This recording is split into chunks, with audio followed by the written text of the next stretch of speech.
Hi guys, and my name is Priscilla, and today I want to share a story with you guys. A sad but very resilient story.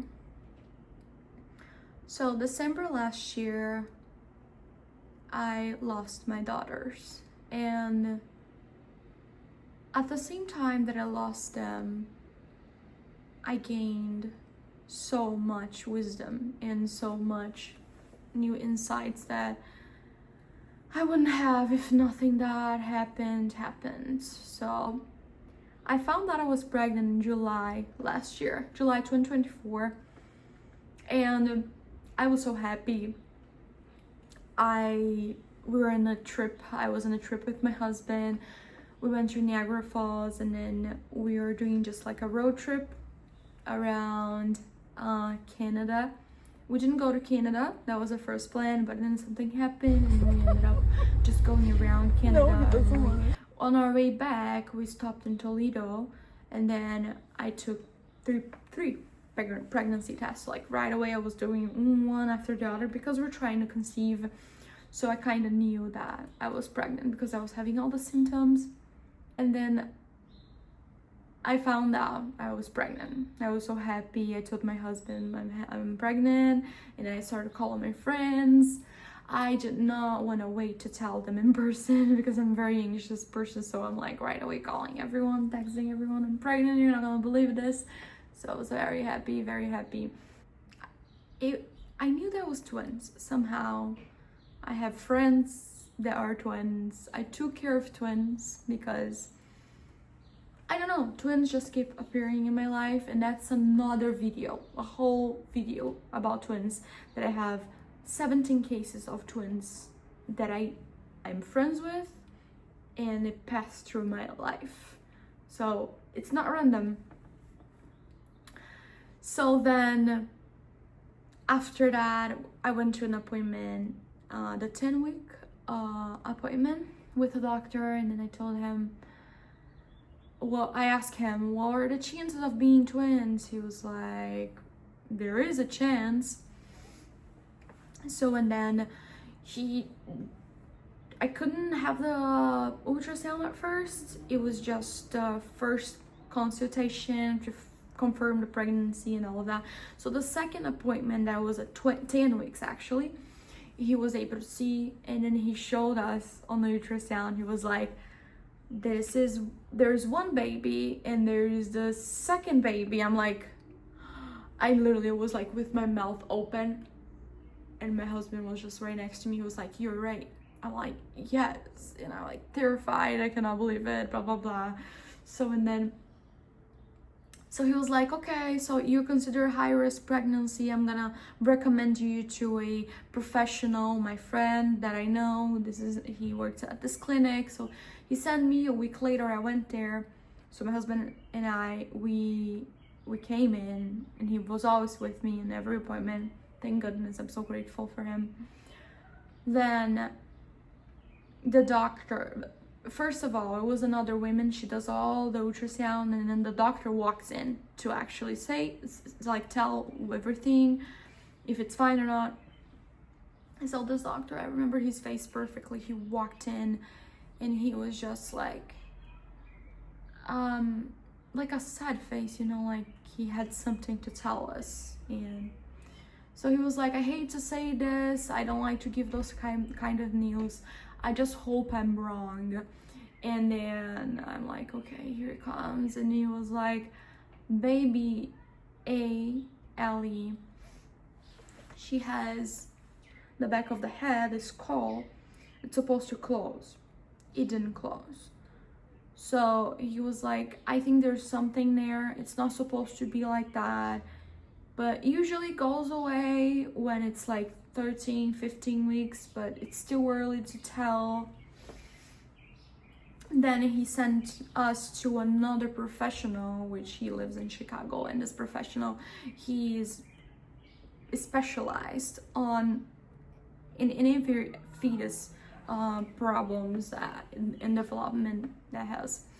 So we went and then we did the ultrasound again. He walked in, he explained to us. So The second doctor, that was a specialist doctor that told us that was a problem in the first place, he said that was everything fine with baby B. That it was just baby A that had the problem in the back of the neck that would be correlated to Down syndrome. So when we saw the third doctor in Chicago, he confirmed that baby A had the encephalocele, which it means that the brain, it's sticking out, it's like in and out of the brain because it's not closed. So, and that could cause a million of issues, and that would just depend, and like it was exposed. So, and then I'm like, okay, that's awful. Like, we did not know. Until that point, we thought I would have one healthy baby, Sophie. But and then he confirmed that Sophie also had ventriculomegaly, which means that both of the ventricles in our brain, everyone has one, both of the ventricles. Hers was bigger than normal, which means that the rest of the brain wasn't developing the way it should develop.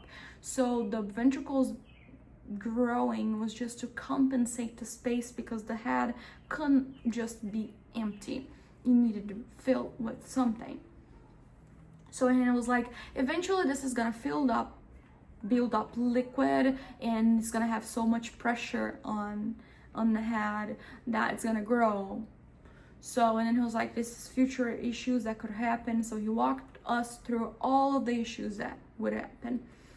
And I was 16 weeks pregnant at that point. And it was like, you are young and you have a small frame, you're a tiny woman, you're not gonna be able to hold this pregnancy for too long. And we could give baby B a chance of living longer by terminating the pregnancy of baby A. So, and then I'm like, having the shock to actually, because until that point I thought, oh, the doctor did a mistake, it's just all fine, you know, like they do that all the time, it's a mistake, my babies are healthy and perfect and growing perfectly. So I was telling myself all that before the second doctor that came in. So, and then he confirmed all of that, and he was throwing us an option of abortion. I couldn't do that. I couldn't decide what baby is gonna live or die. I can't do that. And then I'm like, this is too much information. We went home, and then we're talking with the husband. We're like, we our life ended. We're like,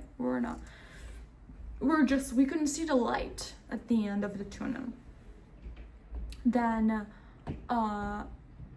2 more weeks, we went to another appointment, and it was problem with baby Ellie's heart. She had a hole in her heart. So we went to see a cardiologist.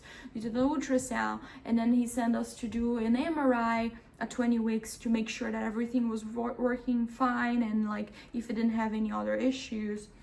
So I was at 2 hours in an MRI machine to actually capture the baby's brain because they're moving so much. And it was hard to believe that all of that was going on because they were moving so much. So, and then after the MRI results came in, we talked with the neurologist, and he was walking us through everything, how it would look like if the baby survived, and if it didn't survive, what are the chances. This is just like a 98% of chance that this baby's gonna survive. It's gonna be born, and even that, it's gonna need the machines. It won't be able to feel like. Then the doctors, it was literally a horror movie. It took us a 26 weeks appointment trying to convince before to do an abortion. We said no, we're not doing. I'm following up with this pregnancy until it's risky for me. Now they're comfortable here with me, and I don't see why terminate the pregnancy, and when they decide that they don't want to be here anymore, and it will happen. So 26 week appointment, the doctor was telling me that there was so much liquid that I was feeling back pain, and the reason why for that, plus being twins, is that I was having preterm contractions. So it was already starting the labor process earlier, 26 weeks. And he said those babies are not going to be able to make it, because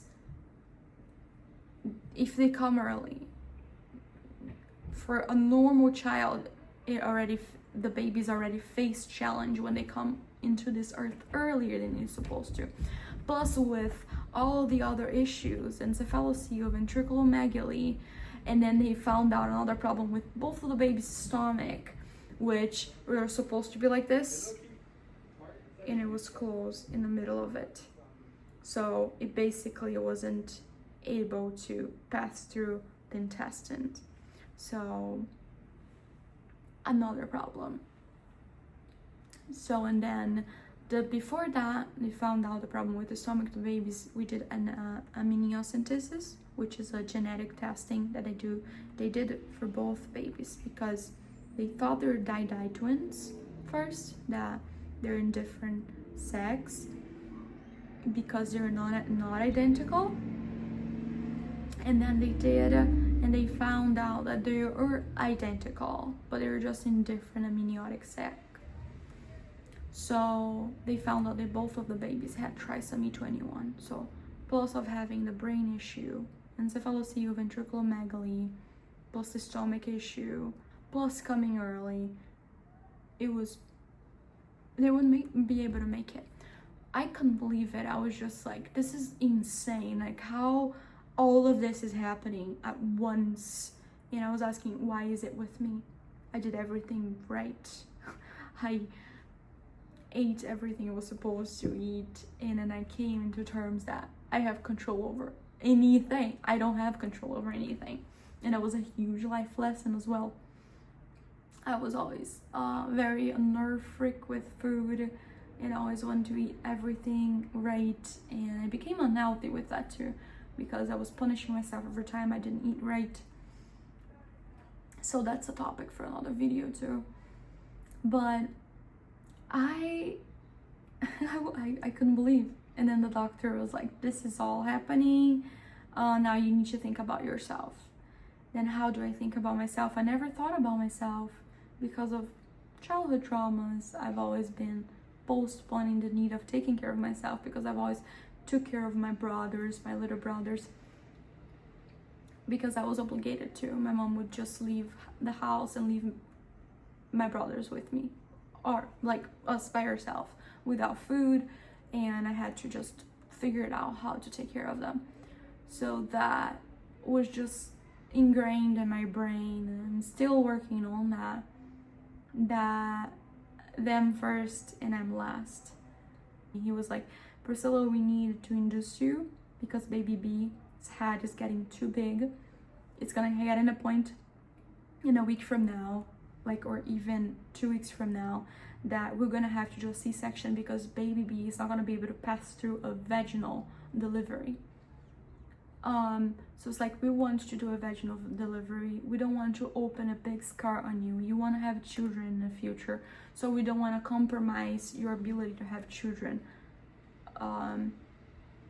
But if we don't do that either, the natural delivery would have to stick a needle in baby's B head to try to take the liquid out. That would make the baby's B head smaller. So he was like, you actually have liquid in your belly for 4 babies, not for 2. You have 2 babies. You have enough liquid for 4 babies. Because the babies were not controlling the swallowing, they're swallowing more and more liquid and peeing all the time. And that was making the liquid accumulation, like all of that getting super big.